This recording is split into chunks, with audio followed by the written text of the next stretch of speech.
No último sábado, dia 27, foi lembrado o Dia Nacional do Doador de Órgãos. E a gente vai falar agora sobre a importância da conscientização do gesto solidário que é a doação de órgãos, né? E que transforma a vida. Para isso eu vou conversar com o Rodrigo Thyssen-Miller, oftalmologista do Hospital dos Olhos. Doutor, seja bem-vindo aqui à Rádio Itaberá. Bom dia. Bom dia, Jorge. Bom dia a todos os ouvintes. É um prazer poder compartilhar um pouquinho da minha experiência sobre um tema tão relevante, tão importante na nossa sociedade. É verdade, né, doutor? Por que existe um dia dedicado à doação de órgãos e qual é a importância dessa data para a sociedade? Isso primariamente, a gente sabe que um transplante, um procedimento cirúrgico de transplante de órgão ou tecido só acontece se nós tivermos a doação. Então, a conscientização e a popularização desse tema é essencial para que a gente possa tornar essa conversa em relação à importância da doação, né? Então, essa conversa em relação à vontade em que nós temos de sermos um doador quando nós partirmos dessa vida terrena é muito importante, porque isso dá uma oportunidade de vida e, de forma mais específica na minha área de atuação, uma oportunidade de ter a visão devolvida em pessoas que muitas vezes passaram anos ou às vezes décadas com a visão comprometida ou até mesmo sem visão. Então, o transplante de órgãos e o transplante de tecidos realmente ele permite com que vidas sejam salvas e isso acaba contribuindo demais com a sociedade e com a qualidade de vida das pessoas. É importante essa discussão em casa, doutor? É importante falar sobre isso? Sim, é muito importante. Sabemos que tem um certo tabu em relação a esse tema, mas para que uma doação seja permitida, o familiar que está acompanhando aquela pessoa naquele momento difícil, ela precisa autorizar a realização da retirada dos órgãos e dos tecidos. Então, nós, em vida, realmente precisamos ter essa conversa com os nossos familiares, pessoas próximas, para que o dia que houver essa abordagem, as pessoas virem a abordar em relação à vontade de doação, realmente são os nossos familiares que vão acabar dando o aval e a autorização para que isso ocorra, né? E para que isso ocorra de forma harmônica, realmente nós precisamos ter essa conversa aberta em casa, demonstrando a nossa vontade para as pessoas que estão ao nosso redor. Exatamente.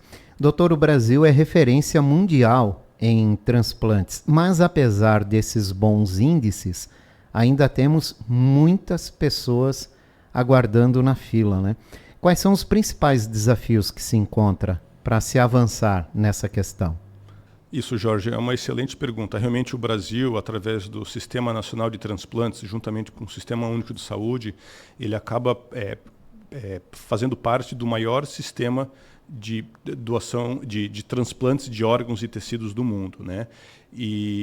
Mas o nosso país é um país continental, um país muito grande, em que a gente vive realidades diferentes dependendo do estado em que a gente se encontra. Então, essas particularidades de cada região acabam realmente jogando uma certa dificuldade para um sistema unificado como é esse, né? Nós, aqui na nossa região de Blumenau, nós temos muito orgulho de termos o Hospital Santa Isabel como uma referência nacional e até mesmo mundial na realização dos transplantes de fígado, dos transplantes de rim, né? Ele é uma peça extremamente importante a nível nacional, realmente.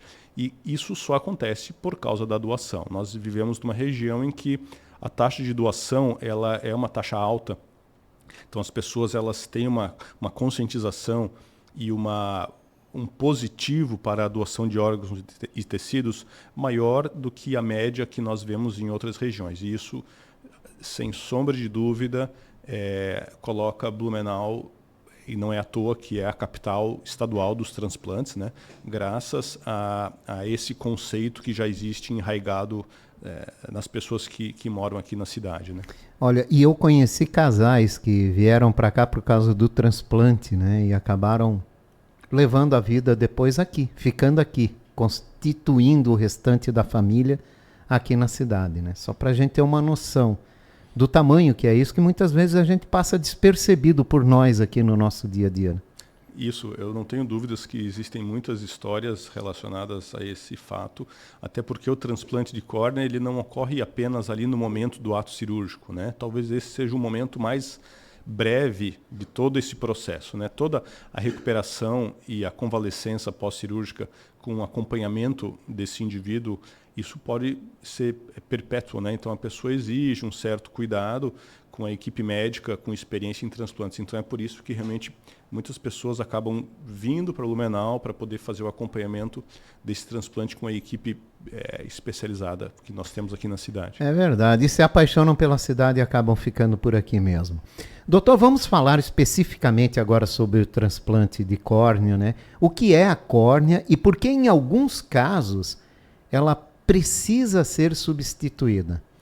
Isso. Então, Jorge, a córnea, se a gente fizer uma analogia, uma comparação do olho com um relógio, por exemplo, nós temos a córnea representando o vidro, a janelinha do relógio. Então ela tem essa função de ser transparente, ter uma curvatura adequada para permitir com que a gente veja toda a engrenagem interna do relógio. Se a gente tem perda de transparência ou, eventualmente, perda de regularidade da córnea, a gente vai ter comprometimento direto na qualidade de visão.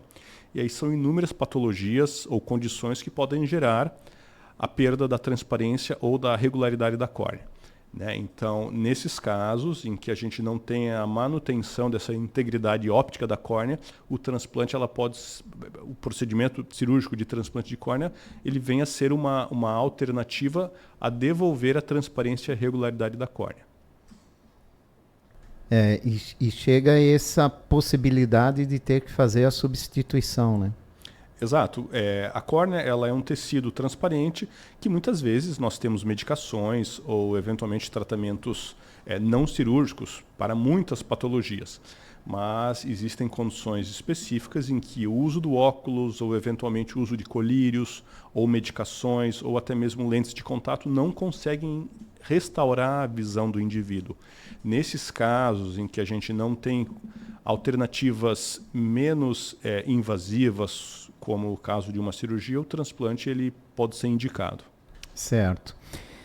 Bom, aqui em Blumenau, o Hospital dos Olhos, em parceria com o Hospital Santa Isabel, já realizou mais de 200 transplantes. Como funciona esse trabalho conjunto do Hospital dos Olhos com o Hospital Santa Isabel, doutor?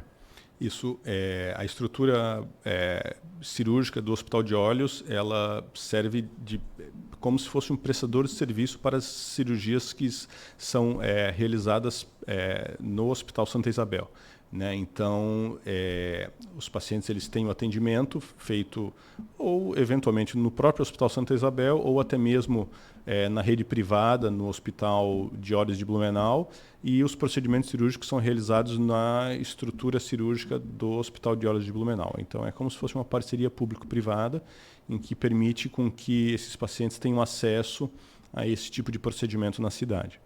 Como é o processo até que uma pessoa da fila seja chamada para receber esse transplante? Isso, então, o caminho, desde o primeiro momento, ele começa com uma avaliação oftalmológica, em que o diagnóstico ele tem que ser feito e a indicação do transplante através de um especialista vai ser realizada. Então, aqueles casos em que, de fato, possuem a indicação do transplante, esse paciente, então, ele vai ser inscrito numa fila estadual, aguardando uma córnea, e essa fila é regulada pela Central de Transplantes, e existe um ranking que, à medida que existe a oferta de córnea, essa córnea ela é ofertada para as pessoas que estão melhor ranqueadas nessa fila.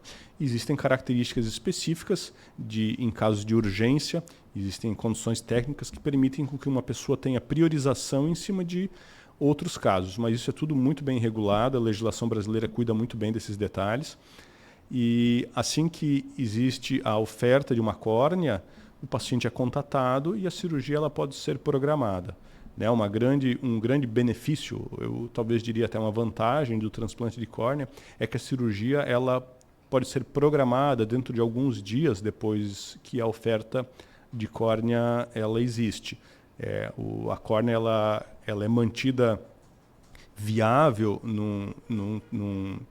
num meio de conservação e ela pode eventualmente levar dias para que a cirurgia aconteça. Ou seja, a gente não precisa daquela correria, como acontece com outros órgãos sólidos, né, em que o órgão ele tem que ser transplantado dentro de poucas horas depois da retirada. Então isso acaba gerando um benefício muito grande para toda a organização, logística e preparo do paciente para que possa receber a cirurgia com segurança. Doutor, o senhor disse em uma fala que o transplante de córnea é o encontro entre a ciência, precisão cirúrgica e cuidado humano, né? Só pode explicar melhor esse conceito para a gente? Isso, nós devemos imaginar que o olho é uma estrutura muito pequena e a córnea é um tecido realmente muito delicado, muito fino. É uma estrutura que tem meio milímetro de espessura, então ela é muito pequena e esse tecido ele pode ser transplantado. Nos últimos anos, as técnicas de transplante evoluíram muito. Hoje em dia nós temos técnicas em que a córnea inteira não precisa ser transplantada. A gente pode transplantar apenas algumas camadas, as camadas doentes da córnea, preservando as camadas saudáveis do paciente. E isso acaba gerando um benefício gigantesco para o paciente. E o lado imunológico, nós sabemos que um grande inimigo do transplante, não só de córnea, como de outros transplantes, é o processo de rejeição. O nosso corpo ele tem uma vontade de combater um tecido que não pertence a ele. Então a ciência, através de medicações e de evoluções nos últimos anos, também vem a contribuir com o combate ao processo de rejeição, e isso faz com que a taxa de retenção, ou seja, o sucesso do transplante de córnea, ele acaba se perpetuando durante mais anos. E, logicamente, que é uma área de atuação em que a gente tem que entrar com o coração, literalmente, porque nós temos um relacionamento com o paciente que pode ser de anos. A gente, uma vez, quando realiza um transplante, nós acabamos tendo esse paciente como fazendo parte ali da nossa história. A gente fica acompanhando esse paciente, às vezes, com uma frequência muito alta no consultório durante anos. Então, isso demanda também uma dedicação e um carinho por essa área de atuação. Isso faz a gente criar laços até mesmo com os pacientes, né? Porque é uma área de atuação em que exige uma relação médico-paciente realmente muito íntegra para que a gente tenha sucesso. Imagina uma pessoa que acaba fazendo o transplante de córnea, que tem sucesso. O que muda na vida dessa pessoa a partir daí, né, doutor? Exato. As mudanças, em muitos casos, são muito significativas. Alguns pacientes possuem doenças nos olhos que acometem os dois olhos. Então, realmente, a pessoa, às vezes, pode ter um comprometimento na qualidade de vida muito grande. E o transplante, resgatando a visão, realmente coloca essa pessoa de volta, né, assim, nos trilhos para poder ter novas perspectivas, eventualmente ser ativo no mercado de trabalho, poder ter um contato com a família de uma forma diferente. Enfim, a visão nós sabemos que é um sentido realmente muito importante e que muitas vezes a gente acaba não valorizando tanto, a gente acaba valorizando quando a gente se depara com a perda, né? Então, a prevenção é muito importante no combate às patologias oculares, né? Quais são os principais mitos ou receios que ainda dificultam a decisão familiar pela doação de órgão? Olha, eu diria que existem alguns pontos. A doação de órgãos ela envolve um lado religioso muito importante. Muitas pessoas acabam se apegando a esse detalhe, mas eu diria que algumas pessoas têm conceitos antigos que não fazem tanto sentido, né? Que estão relacionados talvez até realmente a mitos e em que a gente não tem comprovação científica, né? Então, talvez as pessoas tenham receio de que a retirada dos órgãos ou dos tecidos vai desfigurar ou eventualmente vai deixar aquela pessoa menos bonita no momento do funeral, o que isso não é verdade, né? Isso é feito hoje em dia com um cuidado muito, muito grande da equipe que faz a retirada. E eu diria que a gratificação e o sentimento de que você pode ajudar alguém, né? Isso realmente é muito importante, isso faz muita diferença.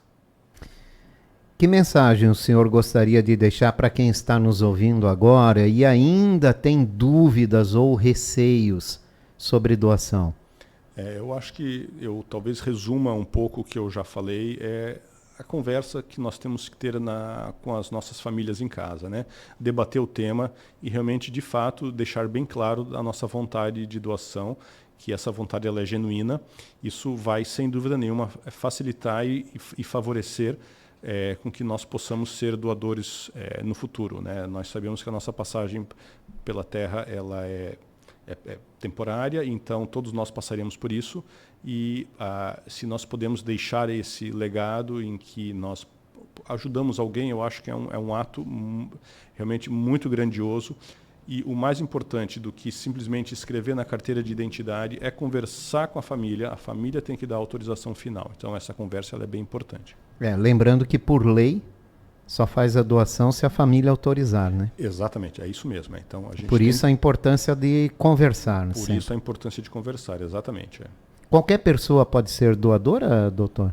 Bem, via de regra, qualquer pessoa é potencialmente doadora. Existem alguns critérios relacionados a doenças infecciosas ou histórico de saúde geral que às vezes impeça com que aquele órgão, aquele tecido venha a ser utilizado. Mas essa análise vai ser feita por equipes específicas. Eu diria que a nossa vontade de doação ela pode ser feita, e se eventualmente aquela pessoa possuir condições específicas que impeçam a retirada ou impeçam que aquele órgão seja realmente utilizado no procedimento cirúrgico, isso no devido momento vai ser avaliado pela equipe técnica. Uhum. Doutor, como os ouvintes podem buscar mais informações sobre transplante de córnea e o trabalho realizado pelo Hospital dos Olhos? Joia, o Hospital de Olhos de Blumenau, ele fica na rua 7 de setembro, no 1300. Nós temos, hoje em dia, com acesso à informação, né, na internet, nos canais do YouTube ou até nas mídias sociais, a gente tem bastante informação em relação aos transplantes, explicando as técnicas cirúrgicas existentes, as vantagens de cada técnica, as indicações cirúrgicas para cada paciente. E eu diria que talvez o mais importante seja uma avaliação especializada, né, passar por uma avaliação para realmente a gente identificar a real necessidade ou não da realização de um transplante, né? Muitas vezes, com o avanço da ciência e das técnicas, hoje nós temos muitos casos que antigamente iriam para o transplante, mas hoje a gente tem alternativas menos complexas, né? Cirurgias mais leves ou às vezes até procedimentos não cirúrgicos. Então eu diria que tudo começa com uma avaliação com um médico oftalmologista. Com certeza. Aproveitando a passagem do senhor por aqui, o Hospital dos Olhos está em obra, está expandindo, né? Qual é o planejamento dessa expansão e quando vocês acreditam que a obra deve estar concluída? Olha, a obra é sempre uma caixinha de surpresas, né? Mas estamos na expectativa aí de que em poucos meses a gente vai ter uma estrutura, pelo menos física externa, já com a aparência de prédio finalizado. Mas eu acredito que para que a gente tenha acesso à estrutura interna, isso provavelmente vai acontecer ao longo do próximo ano, né? Essa é a nossa expectativa. E qual vai ser o impacto no atendimento com essa nova estrutura? O hospital hoje ele já conta com uma tecnologia de exames pré-operatórios e centro cirúrgico, e a intenção é expandirmos, né, termos mais espaço, termos mais consultórios, termos mais salas cirúrgicas, que hoje o hospital está pedindo essa necessidade de espaço e uma estrutura nova, mais moderna. Nós sabemos que hoje em dia isso é essencial em todas as áreas, e na área da saúde provavelmente muito mais importante. Então essa renovação vai ser muito importante para a cidade. Com certeza. Obrigado, doutor, pela participação. Uma ótima semana. E eu que agradeço. Um grande abraço. Uma boa semana. Eu conversei com o doutor Rodrigo Thyssen Miller, oftalmologista do Hospital dos Olhos.